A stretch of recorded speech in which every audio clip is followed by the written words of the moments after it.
Welcome back to the deep dive. Okay, so if you ever feel like your day just kind of runs you, like you start off reacting, maybe running late, feeling behind before you've even finished that first coffee, Yeah, that feeling. then you're definitely in the right place today. We've got a really solid stack of research here, all focused on one thing: architecting the productive morning routine.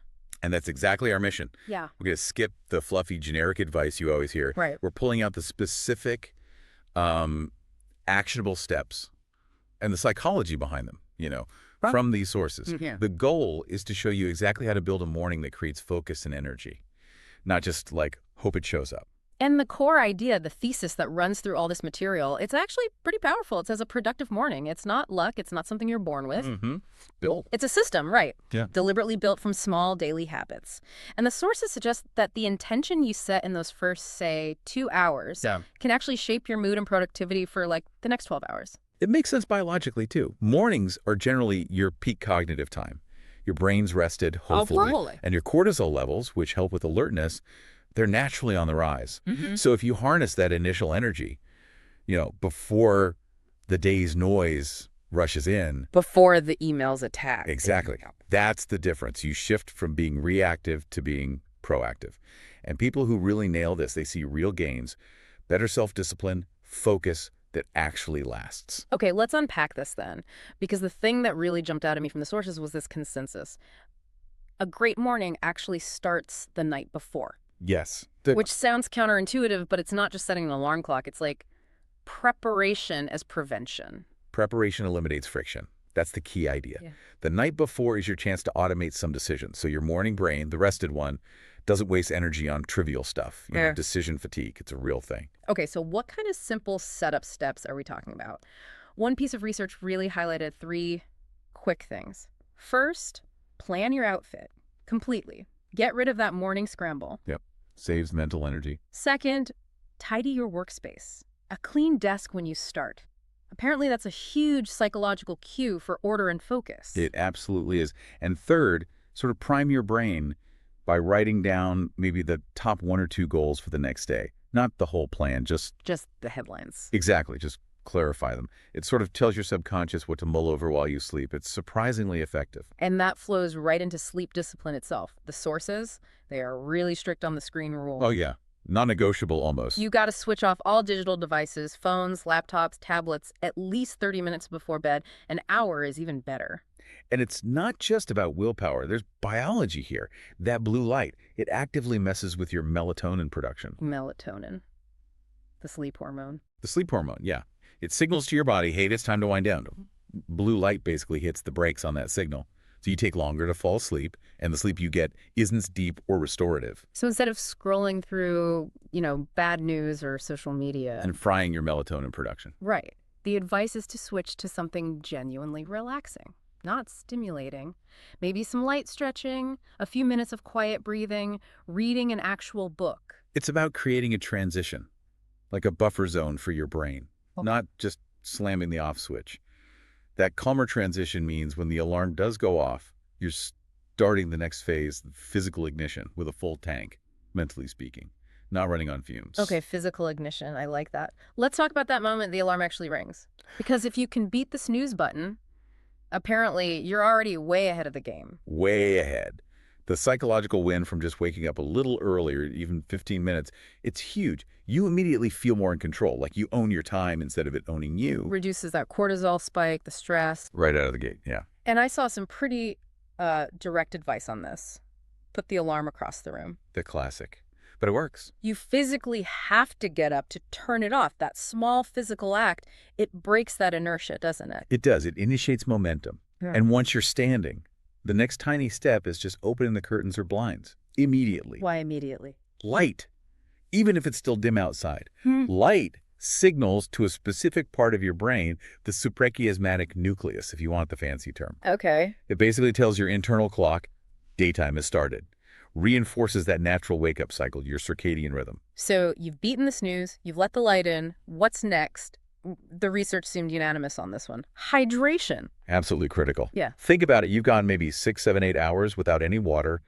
Your brain, your organs, they're all mildly dehydrated. Doesn't sound good. It's not. The very first thing you consume should be water. A glass of water is like an internal shower. Wakes things up, helps flush things out. Even slight dehydration can mess with your focus and mood. And some sources mentioned adding a bit of lemon. Is that just for taste? Mostly. But it can help a little with digestion too. And you get a tiny vitamin C kick. It's optional, but nice. Okay, hydrated. Now, movement. But you said earlier this doesn't mean hitting the gym hard. No, not at all. Ugh. That's a big relief for most people. The consensus is just 5 minutes. 5 minutes of simple movement can make a real difference. 5 minutes, like what? Simple stuff. Stretching your arms, legs, neck, maybe some gentle twists or, 20 squats, jog in place for a bit. Really basic. Why is just 5 minutes so effective then? It's about blood flow. Movement quickly gets more blood and therefore oxygen and glucose to your brain. That's brain fuel. Ah. Plus, it helps manage stress hormones and triggers the release of good neurotransmitters, like dopamine. So you're basically physically engineering a better mood and sharper focus. Improved memory, too, for the tasks ahead. You're literally making your own energy. Okay, that makes sense. Which leads us perfectly into part 3.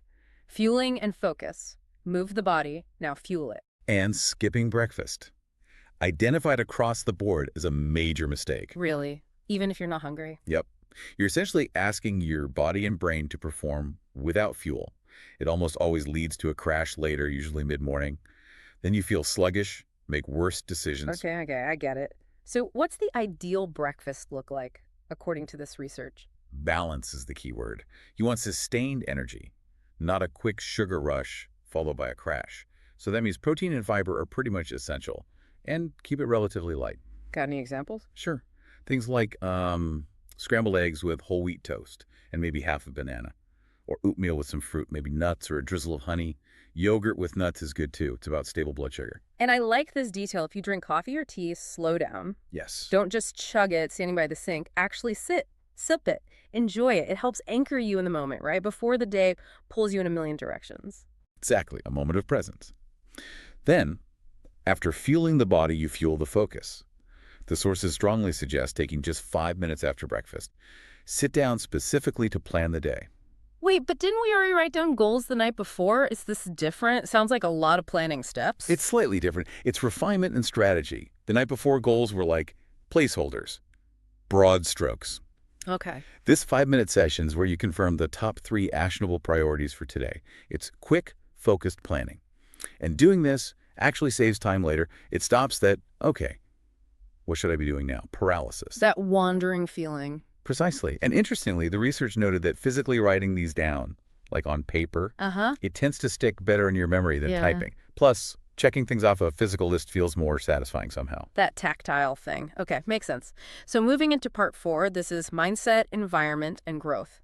Shifting from the physical to the more internal state. Exactly. Body's moved, brain's fueled. Now let's tune the mind. Start with journaling. And it doesn't need to be pages and pages. No dear diary. I know. Just like 1 or 2 positive lines. Simple stuff. I'm grateful for today, or I'm focused on achieving X. It's about priming your mindset for positivity before the world throws negativity at you. And meditation seems to pair with this. If 5 minutes of movement helps the body. Then 5 minutes of focused breathing helps the mind. Just focus on the breath. Inhale, exhale. That's it. The link is clear. A calmer mind, cultivated early, leads to a more focused, less reactive day. Then there's the environment, your physical space. Big connection there. Your mental state often mirrors your surroundings. If you sit down to work at a messy, chaotic desk, well, your brain's actually using up energy just processing that clutter. So clean the immediate space, organize the desk. Yep. Keep it simple. Minimize the visual noise to minimize the mental stress. Keep only what you need for the current task easily accessible. Less mess, less stress. Basically. And one study had a nice little touch. Added a small plant. Yeah, some greenery on your desk. It was linked to lower stress and just feeling calmer. Simple, but effective. Interesting. Okay, and the last piece here is growth making time for learning. Make it a micro habit. Learn something small each morning. Read a short article. Listen to maybe 5 minutes of an informative podcast. Or watch a quick educational video. Exactly. You're using that fresh morning brain, remember. Your prefrontal cortex is rested, primed for taking in new information.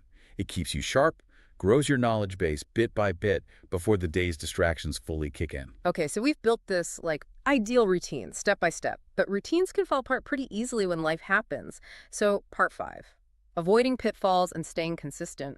What are the big traps? The sources really hammered home four common, almost universal mistakes. And number one, we've touched on it, but it bears repeating.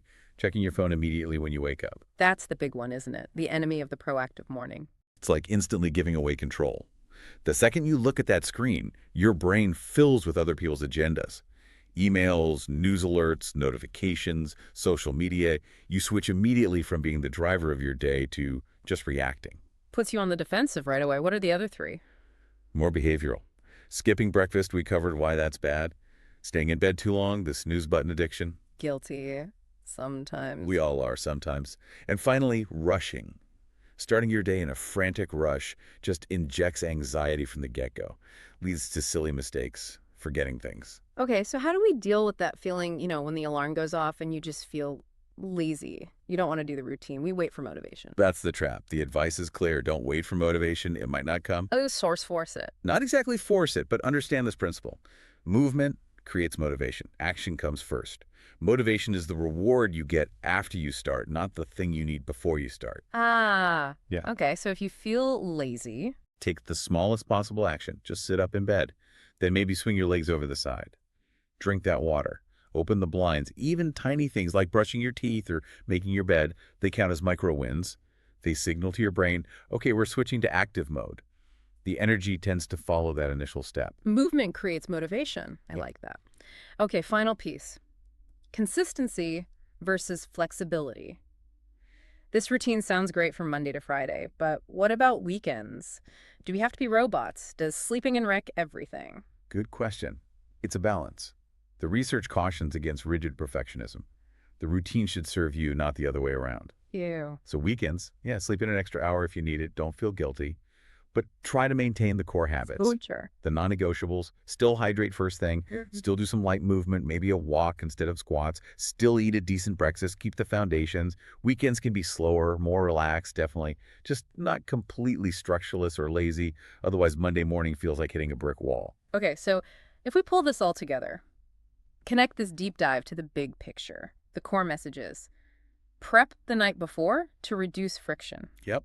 Wake up calmly, intentionally, no phone. Hydrate and move your body first thing to spark energy. Eat well to sustain it. Plan your focus briefly. Guard your mental space. Avoid that phone. Seek calm in your environment. And learn something small. Mm. Keep growing. That's the blueprint. That's the blueprint. And the final, maybe most important reminder from all this is, you don't need massive overnight changes. It's not about perfection. Not at all. It's about consistency. Small, tiny steps done consistently. That's where the power lies. Like that feeling of being calmer, performing better, just from waking up 20 minutes earlier. That compounds. Big results come from those small, repeated actions over time. Which really brings us to a final thought, a question for you, the listener, building on all this. If these small changes really do lead to better focus, more self-discipline, what's the one micro habit? Not 5, not even 3. Just one. Maybe it's that first glass of water. Yeah. Or 1 minute of just breathing before you get out of bed. What's that single tiny thing you can commit to for just, say, the next 7 days? To deliberately create that first little bit of momentum. Find that one small action that creates movement. Because once you start moving, the rest of that intentional, productive morning is much more likely to follow.